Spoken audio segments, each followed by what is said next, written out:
کبھی کبھی زندگی میں ایسے منظر سامنے آتے ہیں جو انسان کو یہ احساس دلاتے ہیں کہ ہدایت سچ میں اللہ تعالیٰ کے ہاتھ میں ہے۔ ہدایت کے راستے میں نہ عمر رکاوٹ بنتی ہے، نہ قوم، نہ زبان، اور نہ ہی انسان کا پرانا مذہب۔ ان دنوں سوشل میڈیا پر ایک ایسی ہی ویڈیو لوگوں کا دھیان اپنی طرف کھینچ رہی ہے۔ معلومات کے مطابق تائیوان سے تعلق رکھنے والی ایک بزرگ مہیلا جو کئی دشکوں تک بودھ دھرم سے جڑی رہی تھی، تائپے کی مشہور گرینڈ مسجد پہنچی اور لوگوں کی موجودگی میں کلمہ شہادت پڑھ کر اسلام قبول کر لیا۔ بتایا جا رہا ہے کہ یہ مہیلا قریب 50 سال تک بودھ دھرم کی راہبہ رہی تھی۔ ویڈیو میں دیکھا جا سکتا ہے کہ مسجد کے اندر بہت ہی پرسکون ماحول ہے۔ امام صاحب انہیں دھیرے دھیرے کلمہ شہادت پڑھاتے ہیں اور وہ پوری توجہ اور عاجزی کے ساتھ ان کے پیچھے الفاظ دہراتی ہے۔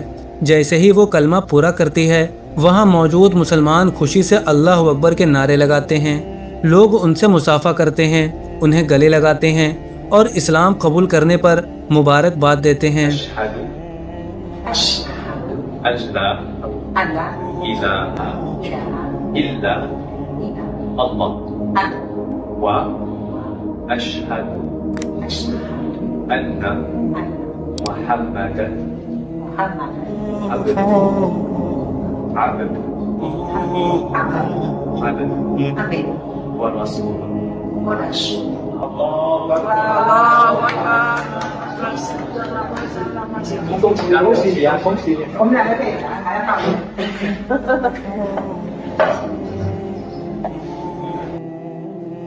یہ منظر صرف مذہب بدلنے کا نہیں بلکہ ایک انسان کی زندگی میں آنے والی نئی امید، نئی روشنی اور نئی روحانی زندگی کی شروعات کا احساس کراتا ہے۔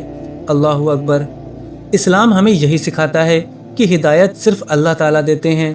قرآن مجید کی سورہ القصص میں اللہ تعالیٰ ارشاد فرماتے ہیں کہ بے شک اللہ جسے چاہتا ہے ہدایت دیتا ہے۔ یہ آیت ہمیں یاد دلاتی ہے کہ کسی انسان کا ایمان لانا صرف بحث یا بات چیت کا نتیجہ نہیں ہوتا، بلکہ یہ اللہ تعالیٰ کی رحمت اور ان کی طرف سے ملنے والی توفیق ہوتی ہے۔ تائیوان میں مسلمانوں کی تعداد بہت زیادہ نہیں ہے، لیکن وہاں اسلام دھیرے دھیرے اپنی پہچان بنا رہا ہے۔ تائپے گرینڈ مسجد جو 1960 میں بنائی گئی تھی، تائیوان کی سب سے بڑی اور پرانی مسجدوں میں سے ایک مانی جاتی ہے۔ یہاں ہر ہفتے دنیا کے الگ الگ دیشوں سے تعلق رکھنے والے مسلمان نماز ادا کرتے ہیں اور اسلامی تعلیم حاصل کرتے ہیں۔ اس کے علاوہ بہت سے استھانی لوگ بھی اسلام کے بارے میں جاننے کے لیے اس مسجد میں آتے ہیں۔ اس مسجد میں الگ الگ موقعوں پر اسلام قبول کرنے کی تقریب بھی ہوتی رہتی ہے اور استھانی لوگوں کو اسلام کی تعلیمات کے بارے میں بتایا جاتا ہے۔ سوشل میڈیا پر اس ویڈیو کے نیچے ہزاروں لوگوں نے کمنٹ کیے۔ کوئی لکھ رہا ہے کہ اللہ تعالیٰ انہیں ایمان پر ثابت قدم رکھے، کوئی کہہ رہا ہے کہ ہدایت کی کوئی عمر نہیں ہوتی۔ وہیں بہت سے لوگوں نے کہا کہ اس منظر کو دیکھ کر ان کی آنکھوں میں آنسو آ گئے۔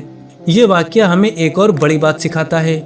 ہم اکثر یہ سوچ لیتے ہیں کہ شاید فلاں انسان کبھی اسلام قبول نہیں کرے گا، یا شاید وہ ہدایت سے بہت دور جا چکا ہے، لیکن اللہ تعالیٰ کے فیصلے ہماری سوچ سے کہیں بڑھ کر ہوتے ہیں۔ کتنے ہی ایسے لوگ گزرے ہیں جنہوں نے اپنی زندگی کا بڑا حصہ کسی اور عقیدے میں گزارا، لیکن اللہ تعالیٰ نے ان کی زندگی کے آخری دور میں ان کے دل کو ایمان کے نور سے روشن کر دیا۔ اس لیے ہمیں کسی انسان کے بارے میں مایوس نہیں ہونا چاہیے اور نہ ہی یہ فیصلہ کرنا چاہیے کہ وہ کبھی ہدایت نہیں پا سکتا، کیونکہ ہدایت کا دروازہ کب اور کس کے لیے کھل جائے یہ صرف اللہ تعالیٰ ہی جانتے ہیں۔